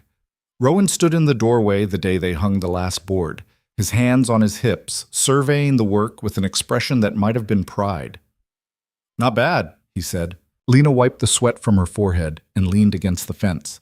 Her hands were calloused now, her muscles lean and strong from months of hard labor. She barely recognized herself anymore, not just physically, but in the way she moved through the world, less hunched, less afraid. "Not bad," she said. "Rowan, it's beautiful." He glanced at her, and something in his face softened. "Yeah, I guess it is."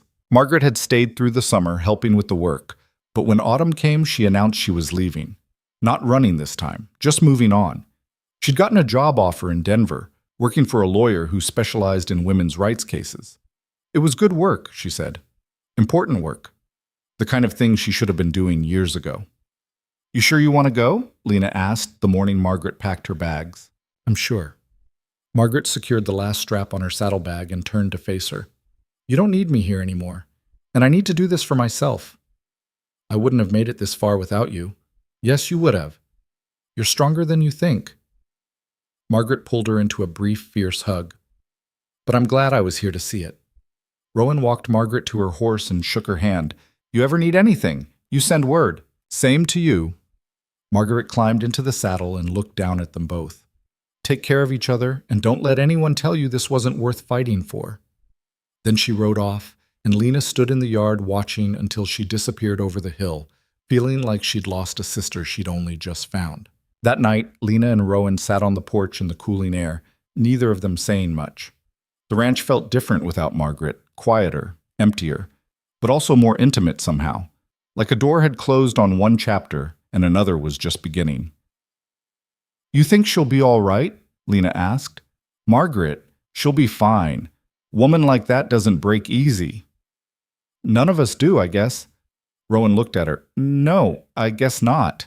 The silence stretched between them, comfortable and familiar. Then Rowan said, "The trial starts next month." Lena's stomach tightened. She'd been trying not to think about it, trying to focus on the work, the routine, the ordinary rhythms of life on the ranch. But the trial was always there, looming like a storm on the horizon. "I know," she said. "You ready?" "I don't think I'll ever be ready, but I'll do it anyway." Rowan nodded. "That's all anyone can ask." The courthouse in Denver was bigger and more imposing than Lena had imagined. Stone columns, marble floors, ceilings so high her voice echoed when she spoke. She sat in the hallway outside the courtroom with Rowan beside her, waiting for her name to be called, trying to keep her hands from shaking. Inside, she could hear the muffled voices of the lawyers, the occasional sharp crack of the judge's gavel. Daniel was in there. She hadn't seen him yet, but she knew he was there, sitting at the defense table with his attorneys, probably looking calm and confident, like this was all just a minor inconvenience. The thought made her sick. "You don't have to do this," Rowan said quietly. Lena looked at him. "Yes, I do. No one would blame you if you walked away. I'd blame me." She took a shaky breath. "I've spent years running from this. If I don't face it now, I'll never stop running." Rowan reached over and took her hand, squeezing gently. "Then I'll be right here when you're done." A clerk appeared in the doorway and called her name. Lena stood, her legs unsteady, and walked into the courtroom. It was packed. Rows of people she didn't know, all of them watching her, reporters scribbling in notebooks. Daniel's family sitting stiff-backed and disapproving in the front row. And there, at the defense table, was Daniel himself. He looked older, thinner. The confidence she remembered was still there, but it was brittle now, like glass stretched too thin. When he saw her, something flickered in his eyes. Surprise, maybe, or anger, but it was gone before she could name it.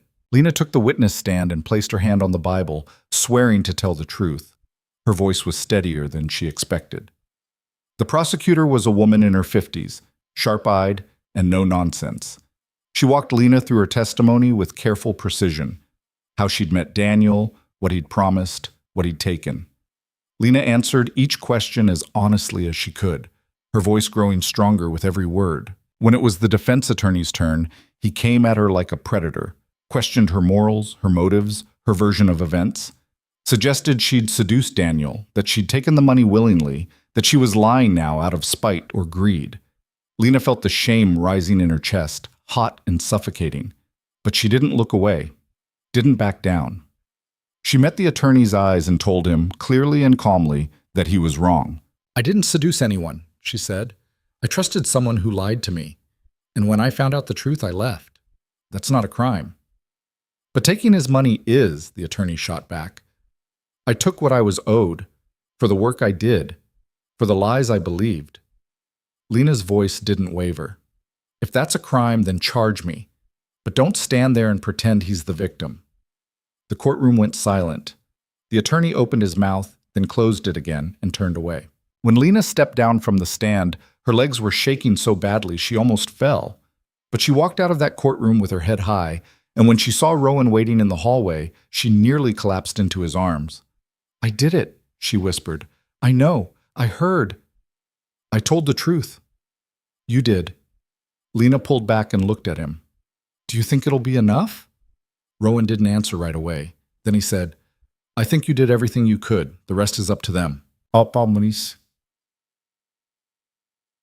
The verdict came 3 weeks later. Guilty on all counts, Daniel Ashford was sentenced to 12 years in federal prison for fraud, money laundering, and conspiracy. Victor Whitlock got 8.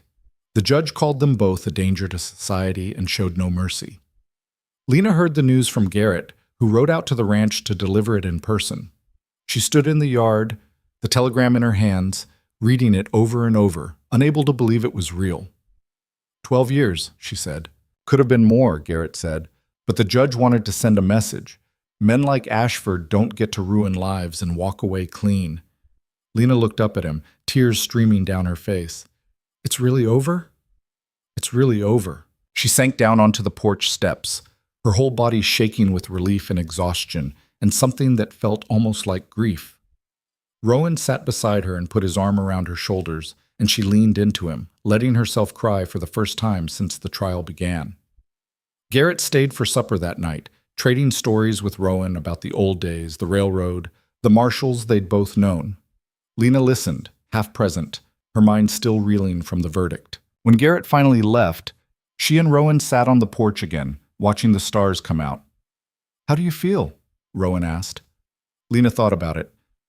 "I don't know, relieved, I guess, but also empty. Like I've been carrying this weight for so long, I don't know what to do without it. You'll figure it out." "What if I don't?" Rowan looked at her, his gray eyes steady in the lamplight. "Then you'll figure that out too. You're good at surviving, Lena. Time to learn how to live." Bo? Winter came hard that year. The snow piled up in drifts against the barn, and the wind howled through the valley like something alive. Lena and Rowan spent most of their days inside, repairing tools, mending clothes, keeping the fire fed. It was quiet work, monotonous, but there was something comforting about it, something safe. One evening, as they sat by the fire, Rowan pulled out a small wooden box Lena had never seen before. He set it on the table between them and opened it carefully. Inside were photographs, old ones, faded and worn at the edges, a woman with dark hair and a serious smile, a little girl with bright eyes and scraped knees, a younger Rowan standing beside them both, his arm around the woman's shoulders. "Your family," Lena said softly. "Yeah." Rowan picked up the photograph of the little girl and studied it. Her name was Emma. She loved horses. Used to follow me around the ranch, asking a million questions about everything. She looks happy. She was. They both were. Before... Rowan trailed off, his thumb brushing over the photograph. "I haven't looked at these in years, couldn't bring myself to." "What changed?" "You did." He set the photograph back in the box and looked at her. "You made me remember what it feels like to care about something again, to want to build instead of just endure." Lena's throat tightened. "I didn't do anything. You did everything." Rowan closed the box and pushed it toward her. "I want you to have this." "Rowan, I can't." "You can. I'm not giving you the past. I'm giving you permission to be part of the future." Lena stared at the box, at the trust it represented, and felt something shift inside her. She reached out and took it, her fingers brushing against his. "Thank you," she whispered. They sat there in the firelight, not saying anything, just being. And for the first time in longer than she could remember, Lena felt like she was exactly where she was supposed to be. Spring came slowly, creeping in with muddy roads and early wildflowers. The ranch came alive again, birds nesting in the eaves, new foals born in the pasture, the garden sprouting green shoots that would become vegetables by summer. Lena worked from dawn to dusk, throwing herself into the rhythm of planting and tending and building. She was good at it now, better than good.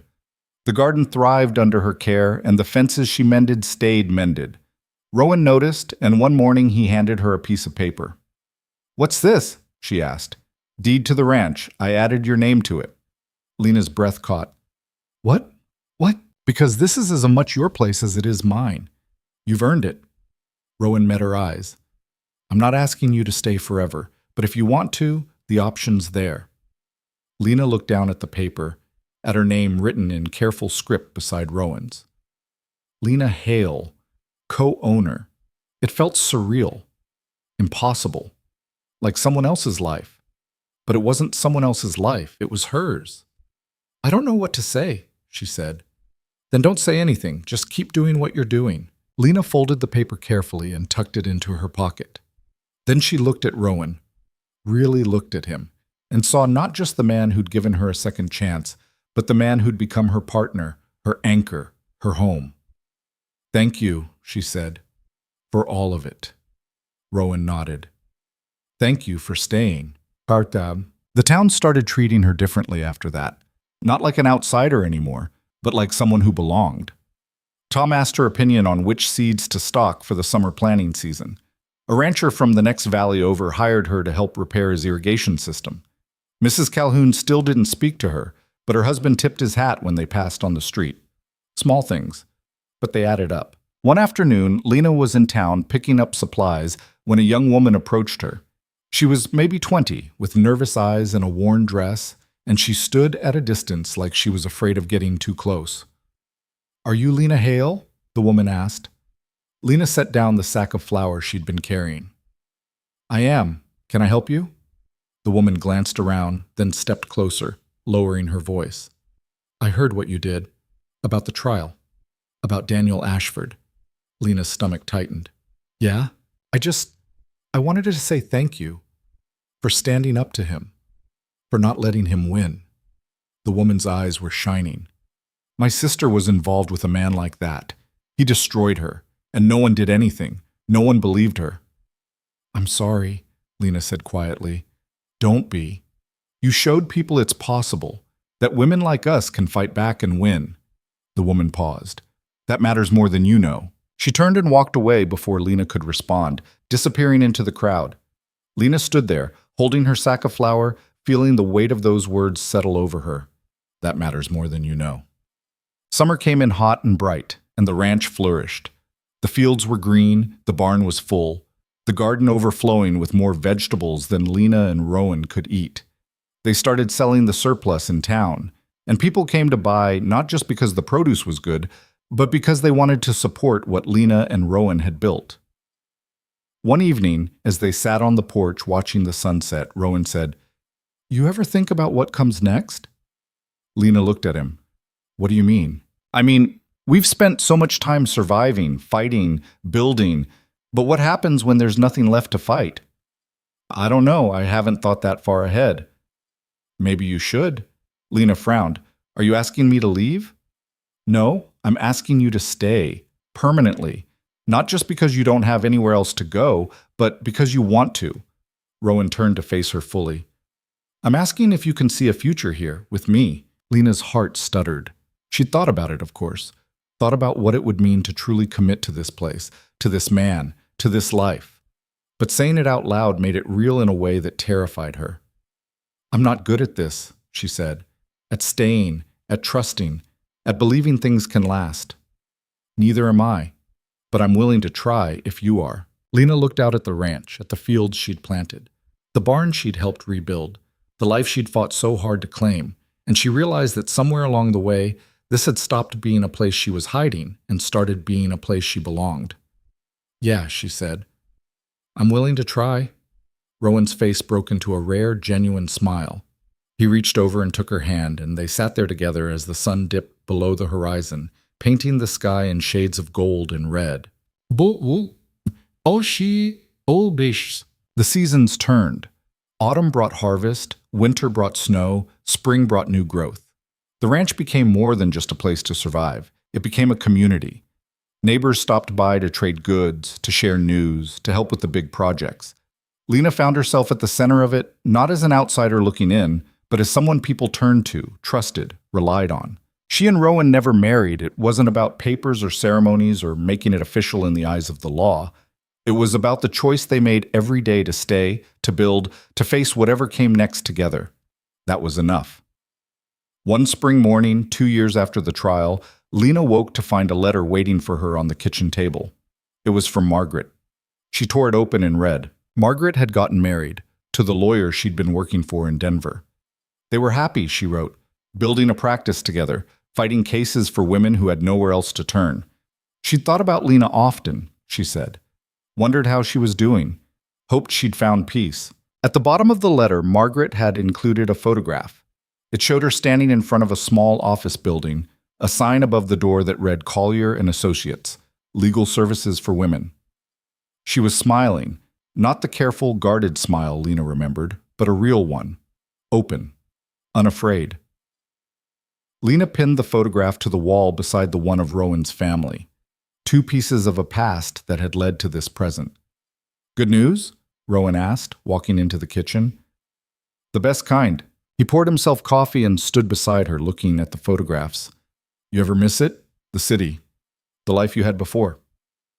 No, Lena said, and she meant it.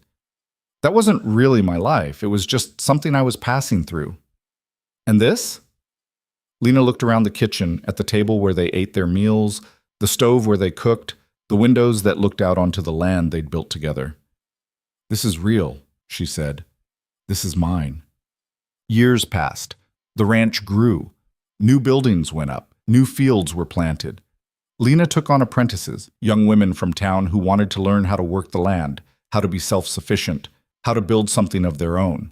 She taught them the way Rowan had taught her, with patience, with honesty, with the understanding that strength comes from failing and getting back up. Rowan aged gracefully, his hair going fully gray, his movements slower but still sure. They worked side by side, the way they always had, comfortable in the silence and the shared rhythm of their days. One evening, as they sat on the porch watching another sunset, Lena said, "Do you ever regret it, letting me stay?" Rowan looked at her like she'd asked the dumbest question in the world. Not even once. Even with everything that happened, the fire, the trial, all of it, especially because of all that. He reached over and took her hand. "You gave me a reason to care again. That's worth more than any barn or any peace of mind." Lena squeezed his hand, her throat tight with emotion. "I don't think I ever really thanked you for seeing something in me when I couldn't see it myself. You thanked me every day, by staying, by building this with me." Rowan looked out at the ranch, at the life they'd created. "That's all the thanks I ever needed." They sat there until the stars came out, holding hands, saying nothing, because there was nothing left that needed saying. The truth is, there's no perfect ending to a story like this. No moment where everything falls into place and stays that way forever. Life doesn't work like that. People don't work like that. But what Lena learned, what she carried with her through every season, every struggle, every small victory, was that you don't need perfection to build something worth keeping. You just need the courage to try, the willingness to fail, the stubbornness to get back up when you fall. She learned that home isn't a place you find. It's something you build piece by piece with your own hands and the help of people who choose to stand beside you. She learned that shame loses its power when you stop running from it. That the people who judge you for surviving are the ones who've never had to fight for anything. And that there's a kind of strength that comes not from never breaking, but from putting yourself back together every single time. Most importantly, she learned that you don't heal by forgetting the past. You heal by facing it, by refusing to let it define you, by choosing again and again to build something better. Daniel Ashford served his 12 years. When he got out, he tried to restart his business, but no one would work with him. The scandal had destroyed his reputation, his connections, everything he'd built. He died alone 5 years later, bitter and forgotten. Victor Whitlock disappeared after his release. Some said he left the country. Others said he changed his name and started over somewhere else. Lena didn't care. He was gone, and that was enough. Margaret's legal practice thrived. She helped hundreds of women over the years, and when she retired, she trained a new generation of lawyers to carry on the work. She and Lena wrote to each other regularly, sharing stories, offering advice, holding each other accountable to the lives they'd fought so hard to claim. As for Lena and Rowan, they lived the rest of their days on that ranch, building and tending and growing old together. They had hard years and good years, fights and reconciliations, losses and victories. They buried friends and welcomed new neighbors. They watched the valley change and grow around them. And through it all, they stayed. Not because they had to, not because they had nowhere else to go, but because they'd learned that staying, choosing to build something, to commit to something, to fight for something, was the bravest thing either of them had ever done. The ranch still stands today, though neither Lena nor Rowan are there anymore.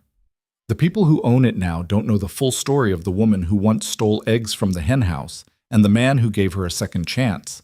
But the bones of that story are there, in the sturdy barn, the thriving fields, the fence posts that have weathered decades of storms. Because that's the thing about the lives we build. They outlast us. They become part of the landscape.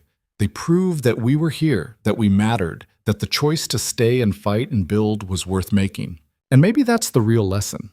Not that everything works out perfectly in the end, not that good always triumphs over evil, or that justice is always served, but that we have more power than we think, that we can choose how our stories go, even when the world tries to right them for us. That one person standing their ground can change everything, not just for themselves, but for everyone who comes after. Lena Hale learned that the hard way. But she learned it, and she spent the rest of her life proving it was true. That's the story. Not a fairy tale. Not a perfect ending, just a life, lived with intention and courage and the stubborn refusal to give up. The kind of life that matters, the kind that leaves the world a little bit better than it found it. And in the end, that's all any of us can hope for.